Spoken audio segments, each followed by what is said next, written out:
So in this video, we'll get started with a very powerful and advanced concept of QTP and VB scripting. So this is QTP framework. So there are different kinds of frameworks in QTP, and data-driven framework is vastly used in a very powerful framework. So in this video, we'll get started creating our very first and our very own data-driven framework. So let's perform this script for this application, which is the mortgage calculator at calculator.net. So data-driven framework will basically, the script will have its own logic inside the script, but all this data inside, all the input and output data will be coming from an external file.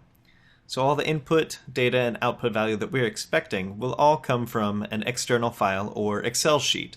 So we will create that data-driven framework using the Excel sheet. So if something changes within the code, our data will not be changing. So this is the benefit of using the data-driven function.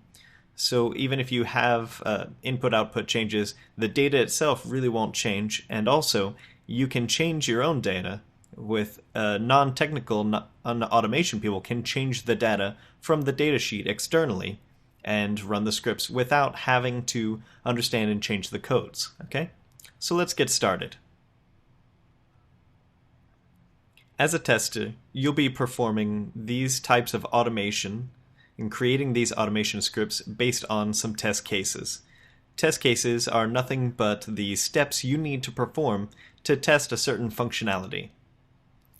So if you want to test a functionality, you need a test case. The test case will have the description and the steps that you need to perform. So you may need to write test cases, but most of the time test cases may already be written by the manual testers.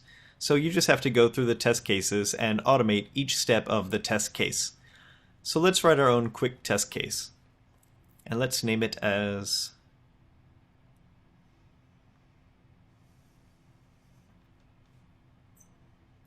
mortgage calculator test case. So mortgage calculator test case in Notepad, and every test case will have a name. So your test case name for this will be mortgage calculator monthly payment. So in this case, we'll just be testing for the monthly payment functionality. We'll just test the monthly payment, the output of monthly payment, nothing else. Not this or that, just this. So this test case will enter some data just to test the monthly payment right here. So let's get started with writing our test case. And every test case will also have a test case ID. So we'll put 001. The test steps. So our step 1 will be open a browser and navigate to this URL. So let's copy this URL. So test cases are nothing but instructions for what you need to perform. Step 2, enter required data. So in step 2, we'll have to enter these data. The data. So the data within the application. Step 3, click on calculate. And then the last step, step 4, close the browser. So these are 1, 2, 3, 4. We have 4 steps to perform, and we have to create our automation script for these 4 steps. So let's get started with step 1. Let me copy this step within my code. And the reason I'm copying is because I want to keep track of my test steps. So I don't want QTP to try to execute or read this line because this is just a comment.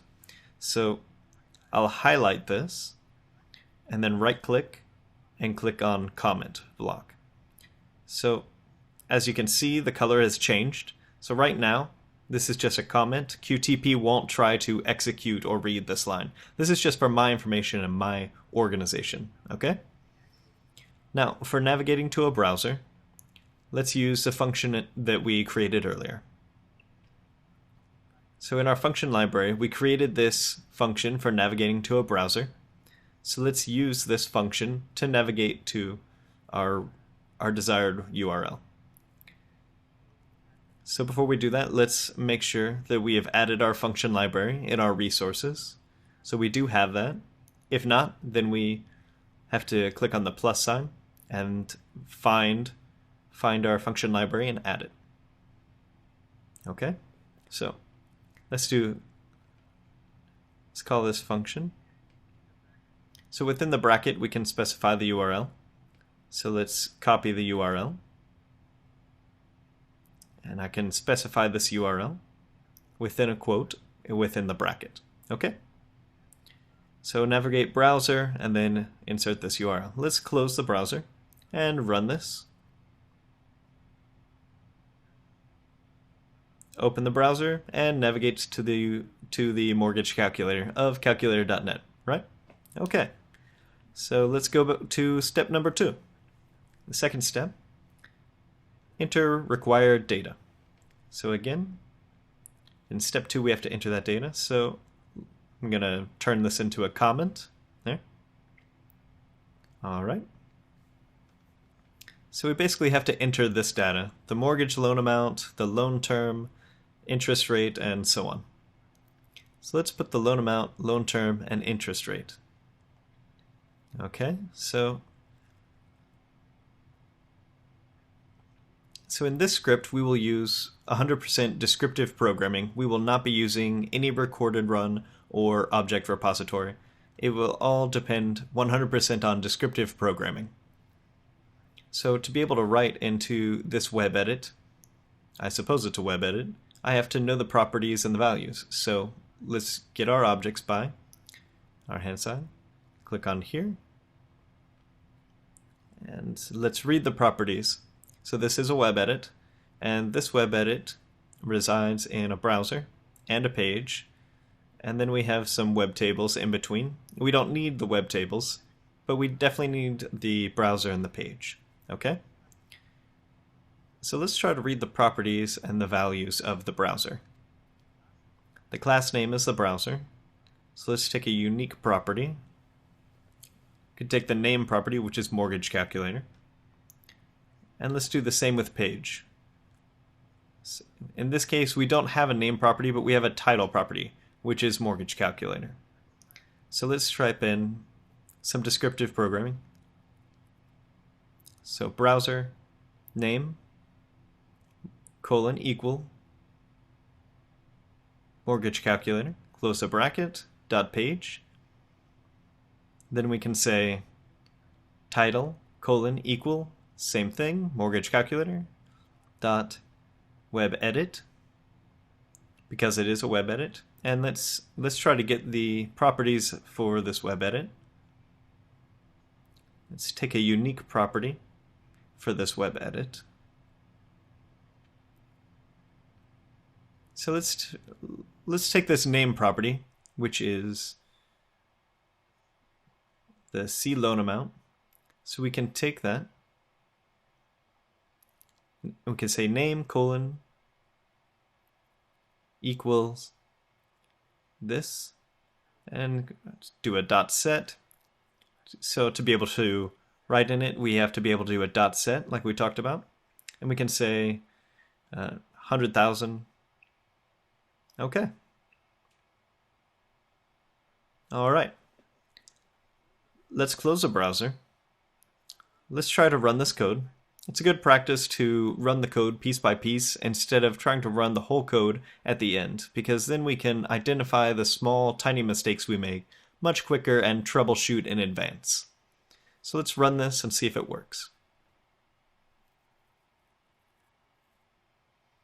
So navigate to mortgage calculator, and it does enter 100,000 because it was 300,000 before, so we can see 100,000 gets entered.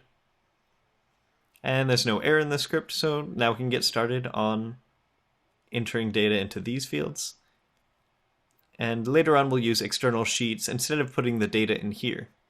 So in the next video, we'll start looking at writing and using our external sheets to provide the input data and import that data sheets. Okay? Keep watching.